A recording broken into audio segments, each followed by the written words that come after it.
I'm reminded as we kick off this series today called Love, Lies, and Legacies of a man who went in for his routine annual checkup. And the doctor examined him and took some blood work and did everything. And he said, this is not good. I need to speak with your wife. And so he met with the wife, and the wife said, what's going on, doc? And he said, well, he doesn't need any stress right now. He's not doing well. And so he really needs to be taken care of. I need you to make sure that the house is clean and that he has 3 meals a day. He doesn't need to do anything. And you need to make sure that you probably need to have sex with him about 5 times a week. And all the ladies are laughing. And she goes, okay. So on the way home, the man said, what did the doctor have to say? And his wife said, I love you, honey, but he said you're going to die. Love, lies, and legacies. Yeah, some of you men will be like, I've been dead a long time. And so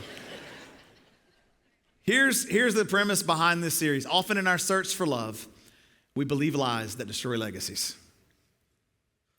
You pass down your trauma in your search for love and relationships, generation after generation. Another way to say it is this: love built on lies leads to legacies built on brokenness. Love built on lies. And culture has enough lies telling you how to find love, how to find relationships, how to go about it. And we're going to be digging into this series, the traps, the lies, and the lifestyles that rob us of the legacy that God has for our family and for future generation.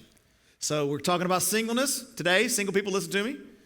Single again, people, listen to me. Married people, I got something for you today too, because you're in the middle of this mess and you're like, oh my goodness, I wish I'd have done it differently. There's some things for you as well.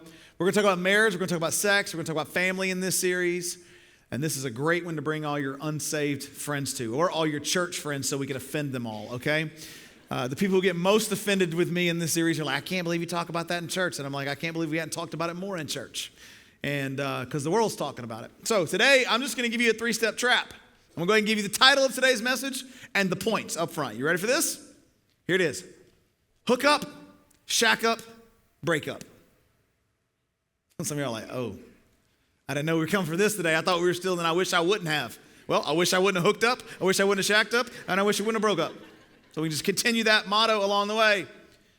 So here's the first one. The first point in the 3 steps is this: hook up. This is what the world tells us. This is the lie of casual love. In our search for love, we think hooking up is going to solve our problem.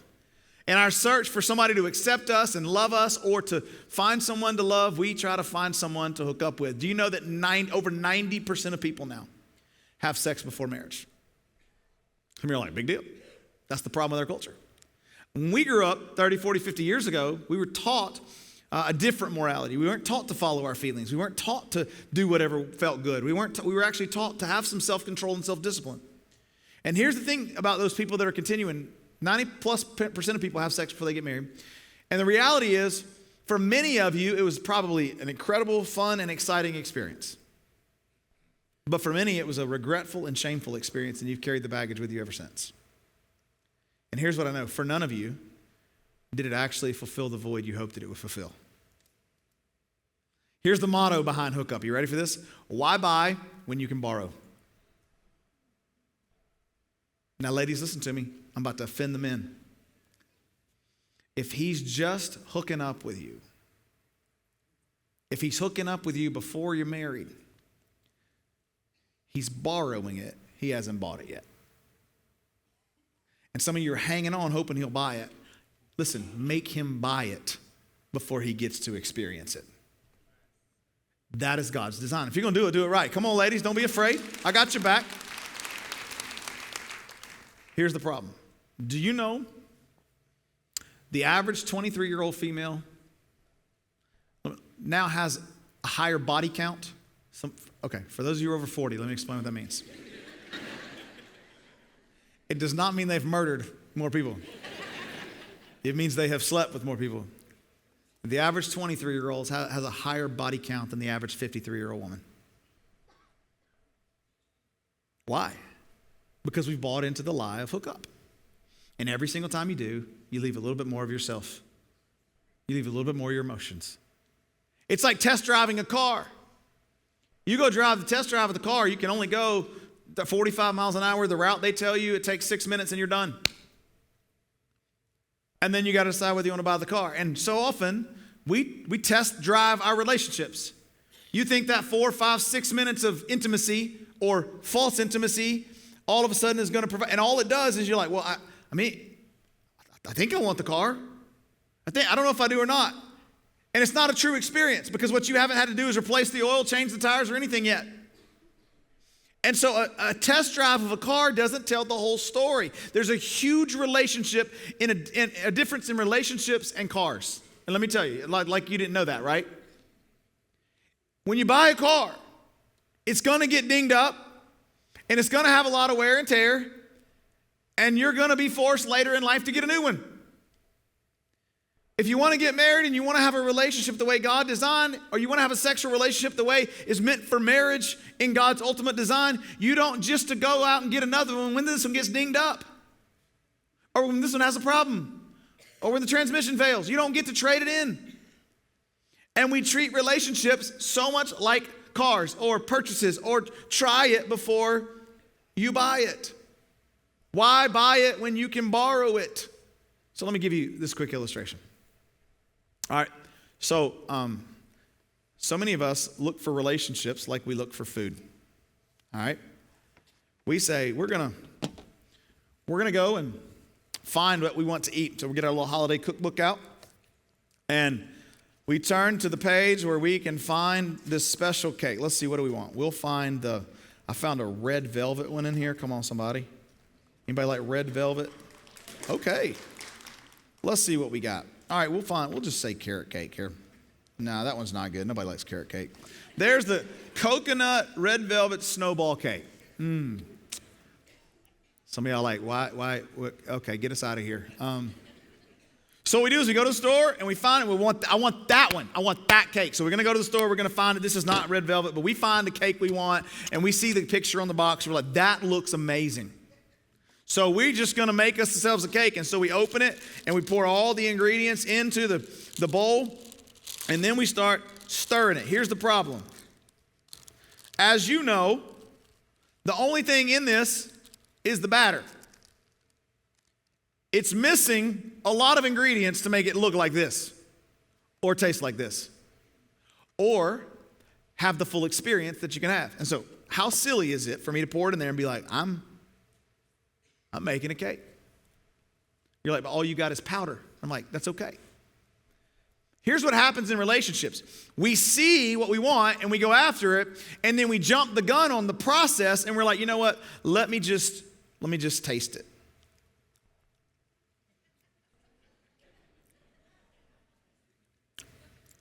I mean, it's sweet. It kind of tastes like cake, but here's the problem. It has a horrible aftertaste. And so many of us, so many people, we just go out, we're gonna do it our way. We're not gonna wait. We're not gonna let it brew. We're not gonna do it God's way. We're gonna do it. In fact, do you know what the missing ingredient is when you have sex outside of marriage? God. Because He designed it. He also told you what fire pit to put it in, and you chose to go burn down a forest with it. And so we just consume and we taste and we okay, let's go and just, we don't have to buy it, we'll just borrow it. And so we go hook up, and all of a sudden it might have felt good in the moment, it might have been a good experience in the moment, but the aftertaste, come on, the hurt, the pain, the regret, the remorse, the shame, the doubt, the fear, the feelings of giving yourself away before it was time are carried with you, and you're like, it wasn't quite as good as I thought it was going to be. It wasn't as quite satisfying. Some of you are like, oh no, it was. All right. Maybe 15, 20 years down the road when you're married and you have a teenage girl and somebody treats her that way, you tell me if it's worth it. See, hooking up and test driving a car is about being impatient. It has nothing to do with love. It's not about, we hook up, it's not about, we say, oh, we love each other. No, it's about impatience. In fact, it has everything to do with lust, a lack of self-control, and a love of self. And you say, but they love me and I love them. And, okay, but God has conditioned it and put it in a place. And so He tells us in 1 Corinthians chapter 13 about what love is and how love acts and how love responds. Love is patient. Love is kind. Love does not envy. It does not boast. It is not proud. It does not dishonor others. Come on. It is not self-seeking. It is not easily angered. It keeps no record of wrong. Let me go back to it does not dishonor others. Listen to me, sir. Listen to me, ma'am. That person you are with is a son or a daughter of God, and to dishonor their body is to dishonor God. Love does not delight in evil, but rejoices with the truth. It always protects, always trusts, always hopes, always perseveres. So let's look at what Paul tells the church at Corinth love is. Real quickly, you'll see the corresponding thing on the screen. Love, biblical love versus lust. Love is patient. That means it waits for God's timing and values the person. Lust is impatient. It seeks instant gratification without the covenant or commitment. Love is kind. It seeks the good of the other person. But lust is selfish. It focuses on personal pleasure over the well-being of the others. Love does not envy. In other words, it is secure and content in the commitment. It's not wanting something else. Lust is jealous and possessive, and it treats people as objects to be controlled. Love does not boast, and it is not proud. In other words, it acts in humility and service to the other person. Lust is boastful and proud and seeks conquest and self-promotion. Love does not dishonor others. It values purity and respect of others. Lust dishonors others, reducing people to objects for physical pleasure. Love is not self-seeking. It prioritizes the needs of other people. Lust is self-centered. In other words, it uses others for personal desires. Love is not easily angered. It practices patience and understanding. Lust is volatile. When desires aren't met, it leads to frustration and conflict. Let that sink into your marriage real quick. Love keeps no record of wrongs. It offers grace and forgiveness. Lust holds grudges. It's transactional and conditional. So when he tells you, if you loved me, you would, you say, no, if you just stop lusting, you'd quit asking. Love does not delight in evil, but rejoices with the truth. In other words, I know that I have this desire, but this desire is outside of God's will, so I'm going to align my desire with the will of God, not try to make God bend to my feelings. Lust thrives in secrecy and justifies sin as it hides in darkness. You don't want people to know certain things, right? Love always protects, always trusts, always hopes, always perseveres, where lust is reckless, untrustworthy, hopeless, and temporary. You see the difference? One is God's way, the other is culture's way. And so what happens is we're like, okay, God, we got ahead of ourselves. We're in a mess, and here you are. You're like, okay, God, this is our marriage. This is our relationship. We're not married, but this is our relationship. This is our sex life, our physical. We got all this. So it's not working. So instead of actually going back and starting over and just stopping the things we're doing and saying, okay, God, we're going to have a hard reset, we just go try to put the bowl in the microwave. Thinking now we'll heat it up. We'll take what's already here that's already jacked up with all, it doesn't have God in it, doesn't have the right ingredients, it's missing the thing, but we'll just heat it up and all now we just got a house fire.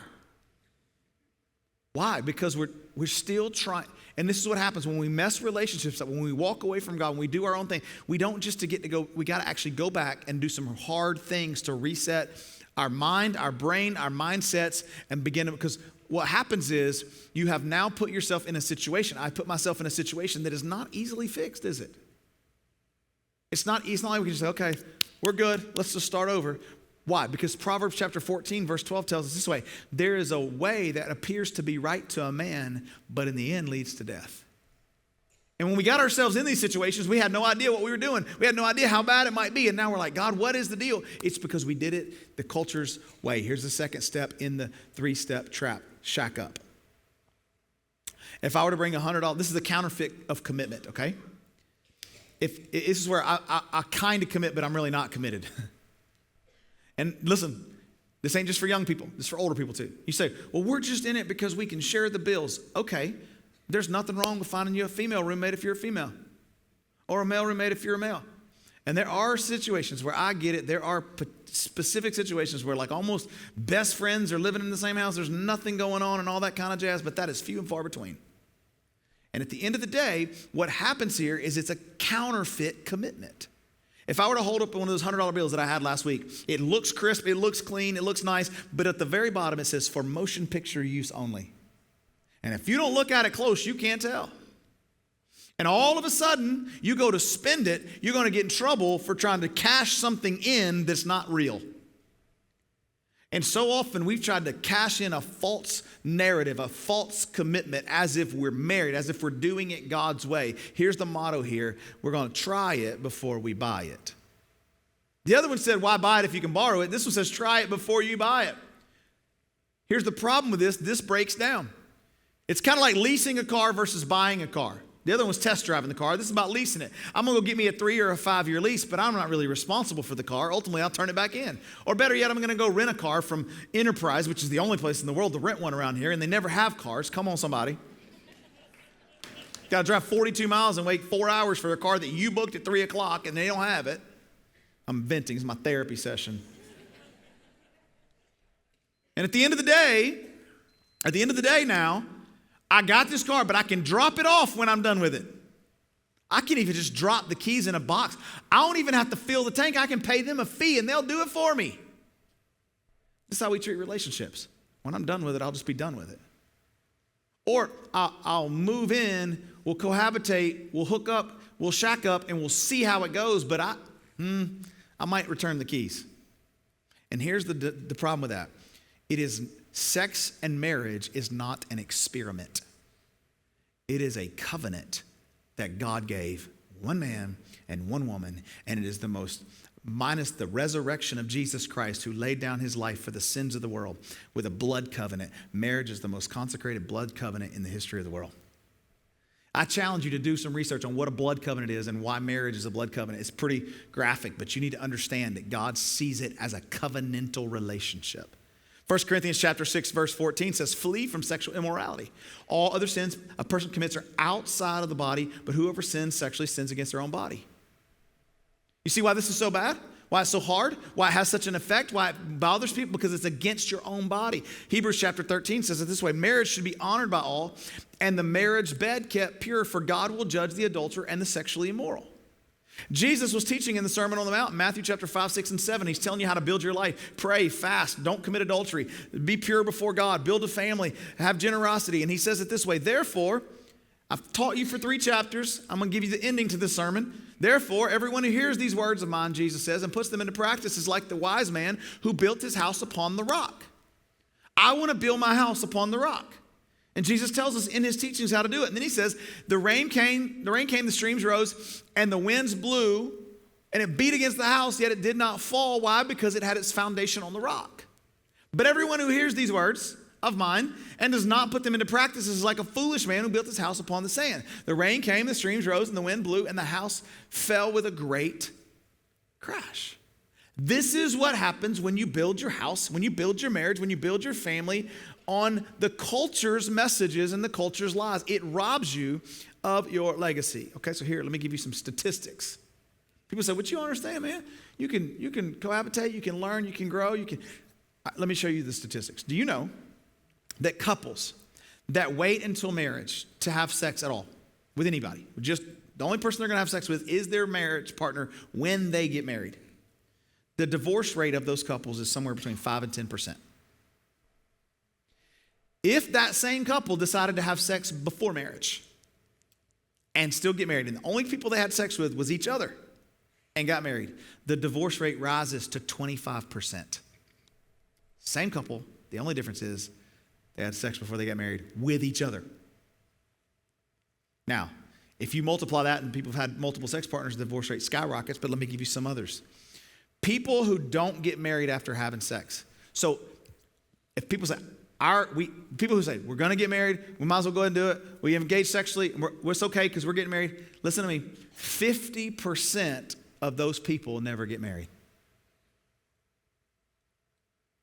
What about cohabitation? 60% of people who cohabitate say they're going to get married one day, but of those 60%, less than half actually do. The cohabitation myth that, okay, it works out better. No. Cohabitating people don't usually stay together long term. Almost 60% of people who cohabitate end up separating. What about infidelity? Cohabitating couples have higher rates of infidelity than marriage couples. And here's one, ladies, lean into this. This is fascinating. Women who cohabitate with their partner have much higher levels of anxiety and depression. And I was asking my wife, I was like, what do you think this is, Julie? And so she told me, and then of course I went into research and she was right. She said, because one of the top 3 needs of any woman is safety and security. And when you move in without having a covenant, you violate one of the top needs of a woman. And she's constantly walking around going, what can I do to be good enough for him to marry me? And she's always wondering, will he ever or will he walk? And the anxiety and the depression skyrockets. But hey, God doesn't know what he's doing. So we're going to do it our way. Here's the step 3. Hook up, shack up, break up. This is the result of a worldly foundation. The wise man built his house upon the rock. The foolish man built his house upon the sand. The result of a worldly foundation. And here's the motto in this one. I love this one. I hate it, but I love it. If it doesn't go your way, you don't have to stay. See how self-centered that is. The motto is, well, look, I don't know if we're ready to get married, so let's just move in and pretend. Or let's not move in. Let's just hook up and do all the things married couple do because you know what? Why marriage? Because marriage is a pure covenant before God, with God at the center. And so Psalm chapter 127 says, unless the Lord builds the house, the builders labor in vain. Unless the Lord watches over the city, the guards stand watch in vain. In vain you rise early and stay up late, toiling for food to eat, for he grants sleep to those he loves. What is he saying here? He's saying, if you're building your house the way we're talking about today, or any other way outside of God's design, then you are building it and doing it all in vain. For nothing. Because you're doing it all the wrong way. Then he goes on to say it this way. He talks about the children, because this is fascinating. Children are a heritage from the Lord, offspring a reward from him. Like arrows in the hands of a warrior are children born in one's youth. Blessed is the man whose quiver is full of them. That just means somebody has a bunch of arrows, a bunch of kids. Some of y'all got them. Because we use almost 1,200 labels every single Sunday because of you people. The quivers are full. They will not be put to shame when they contend with their opponents in court. What is he simply saying in this? I'm going to give it to you, and then I'm going to give you some other thoughts, and we're going to be done. When relationships are disposable, legacies are broken, and children are impacted. Every time. You say, but I don't have kids yet. Okay. Studies still show that your brokenness from your past relationships will be passed down unless you have a hard reset. That's why we have the good life. It's a hard reset. That's why we have counseling, because we deal with some stuff. You're like, I'm over it. No, you bury it. Being over it, you can bury it and climb over it, but not be over it. Are you whole? Are you healed from it? That's the question. Are you carrying it around?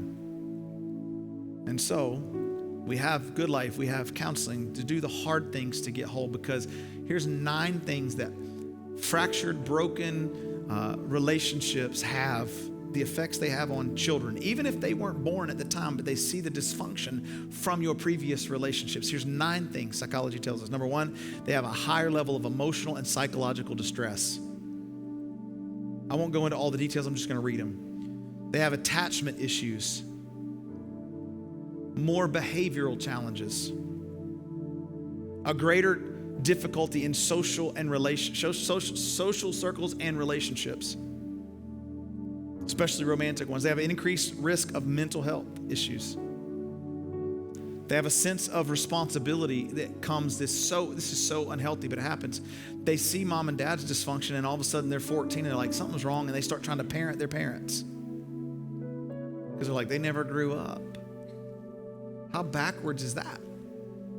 They have a conflicted loyalty many times, because they're like, I don't know who to believe. Mom did this. There's a divorce here. Do I stay with dad? Do I do this? Oh, well, mom had previous relationships. I got half brothers and sisters, and now they have all these conflicted loyalties. Listen to me. I'm not here to shame you today. I'm here to give you hope. So don't beat yourself up. Stay with me in the process. They have fear of repeating the cycle, which means they avoid close relationships. And here's the one that gets me the most. They have a changing worldview.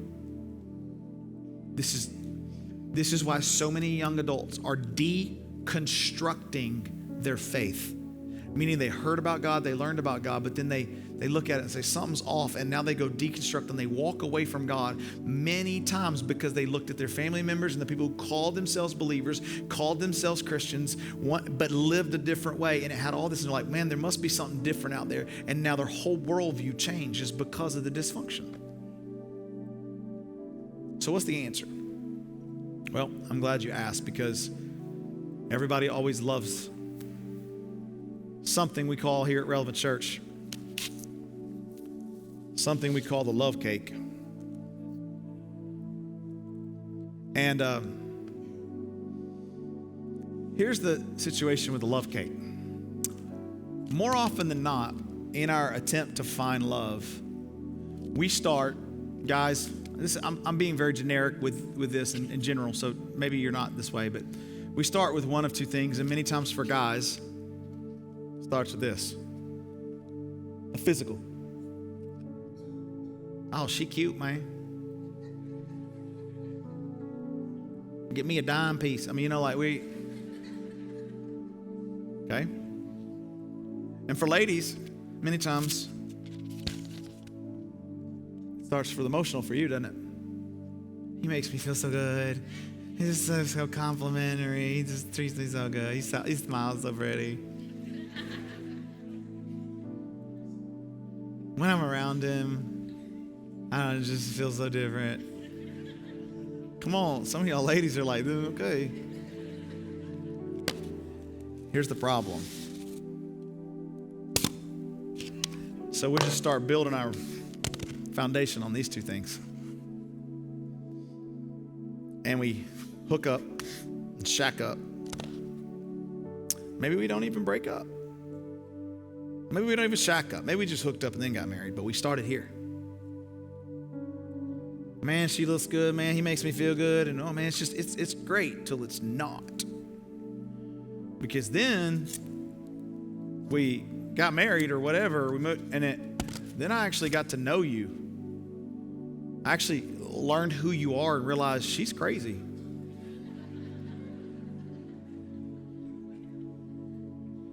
Or he's full of rage. There's daddy issues, and you're like, all of a sudden what was so hot and steamy is like awkward and painful. You're like, I don't even like you, and I don't feel the way I used to feel. And I don't really want to do this because I don't like you. And so now you got this interpersonal struggle, and and you're like, oh yeah, now we got to go to Christmas and hang out with the family. And we got the social dynamics, and like, don't embarrass me. You better not embarrass me. Better not talk to me that way. And then you come to church and you're like, what's going on in your marriage? And he's like, well, Pastor, man, she don't ever have sex with me. She don't ever touch me. She don't ever do this. And he's like, he's so disconnected. He don't talk. He's always on his phone. Come on. Pastor, can you help us?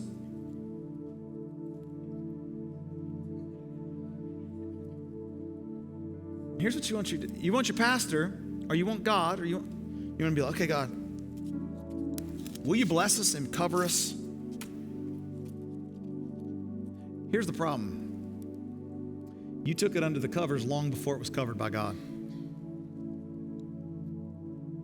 And you think somehow you're going to build your house on that sinking sand. It ain't working. It's broken. So let's just, for a minute, let's start over. Let's say we spend time becoming the person we're looking for is looking for. Meaning we stop making a list of what we're looking for and start becoming the list we made. Some of us can't even live up to the own list we made for the person. I want him to look like this, act like this, do that, and love Jesus, and you ain't read your Bible in 3 years. I want them to love Jesus. I know. You know how hard it is to spiritually work on you? It's a lot easier when you're single. than it is when you're married and you're like trying to work on yourself and you go home to a toxic relationship. So we're going to work on ourselves first. And sometimes I told the young adults on Thursday, I said, this is like a year of your life probably. If you got bad relationships, if you got, if you haven't been working on yourself, you need to spend 6 months to a year. And then get involved in the right social circles. This is why I think you need to be a young adult if you're a young adult. If you're, if you're an adult and you be in a pathway, be in church, be around people of like-mindedness, headed on the same journey, not for the goal of looking for a spouse, but here's the idea. I would rather you find a spouse in church than in the club. And look, ain't nothing wrong with online dating, but there's some psychopaths out there. You got to be really, really careful. You can put a filter on anything. So now I'm going to be in the same social circles and I'm going to look out and be like, hey, I've seen you around. Yeah, I serve in this area. Oh, wow, you're always in church. You're cuter than I thought you were. Because you love Jesus. And so now you found somebody that's heading on the same path, same journey, and you're like, I think I might want to get to know you a little bit. And this is where you determine if they're crazy or not. I'm going to get to know you. I'm going to get to know your family. Notice I didn't say anything physical. You haven't let your emotions go yet. Protect your emotions.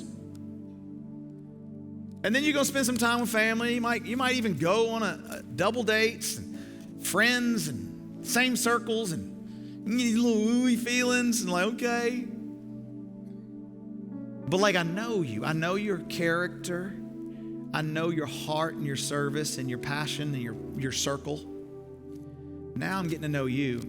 And this is usually a year or two process, these two. Okay? This is where they become, you ready for this? Your best friend. And then you're like, well, since we're friends, I probably should let my emotions go and trust you. And so now I'm like, okay, I'm going to let my guard down. I'm going to trust you. And here's the thing. This period of time historically has been called, like we've made this time last like 3 or 4 years before we get married. This is a shorter amount of time because we've done the hard work here rather than letting our emotions go first and then trying to figure it all out amidst the emotional chaos that we're in. You say, how do I let my emotions go? Get whole first. Once you're strong physically, spiritually, and you're whole spiritually, then you can protect your emotions. So now I let my emotions go. Man, I think I love this person. I think, yep. All of a sudden, like, oh man, it's getting hard. Hard to stay focused, hard to not, cross that line. Then marriage. Then we get involved in the physical and the sexual stuff. You're like, well, but what if how are we going to figure it out? Trust me, you'll figure it out. How do I know if we're compatible? My Lord. If you've been through these 4 stages and you're not compatible, then you didn't do this right. Okay? Then, notice the smallest piece of this pie is the physical, the sexual. But it's what I like to call the icing on top. You know who eats the icing without eating the cake? Babies. Right? You ever seen the 1-year-old at their birthday party? All over their face. That's how we treat relationships sometimes. Because we want the icing without waiting on the cake to bake. Love Jesus with all my heart. Serve the mission of Christ. Be in the right social circles. All of a sudden realize there's somebody along this journey with me. What if I don't run into that person? We'll stay single. Because it's a whole lot better to be lonely and single than lonely and married. And then allow the Holy Spirit to work in these seasons of your life. Would you stand with me?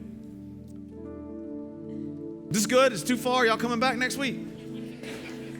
All right.